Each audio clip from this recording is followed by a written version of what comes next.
And so we move to the 21st of June. It's another day of no flying, although some details are recorded, and I also have some details from Johnny Johnson's book to include at the end. So 441 Squadron doesn't record anything, just nil for the day. 442 gives us continued cool, windy and overcast. Dawn readiness, getting organized this morning to let the pilots have a day off in rotation, referring to who's pulling readiness duty and who isn't on a given day. The French paper money lends itself to poker, and chips have not been needed for the all-day and most of the night games. Poor weather all day to make a second consecutive day that no one in the air from this squadron. And 443 records, weather continuing cloudy and windy, signs of clearing in the late evening, no rain.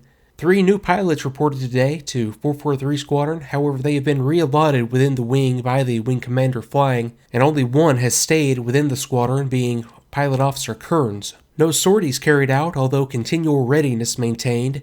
Effort made in the afternoon by the adjutant and 2 flight commanders to procure miscellaneous furniture from deserted German installations for use in squadron dispersal. However, Army authorities are now in complete control of all available sources, and impossible for the squadron to get anything. So I guess just to wrap up the day, I'll give some accounts by the wing commander Johnny Johnson, and he describes this time as, "We lived exclusively on the tinned compo rations and soon became bored with this monotonous but adequate diet. The Canadians deplored the absence of fresh meat, milk, and fruit juices and wanted good fresh bread instead of hard biscuits. Each day a twin-engine Anson landed at St. Croix from Tangmere, carrying mail, newspapers, and urgently required small spares.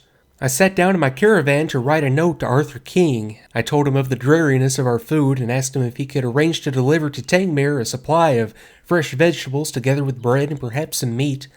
If he could get this stuff to Tangmere, the pilot of the Anson would do the rest and we should be very grateful." The following day, the Anson turned up with a crate of tomatoes, loaves of bread, fresh succulent lobsters, together with a reasonable supply of stout. He then goes on to describe the system being picked up on by correspondents and it showing up in papers back home, and poor Arthur King getting visited by custom and excise officials, but he then goes on to describe an innovative use of the Spitfire.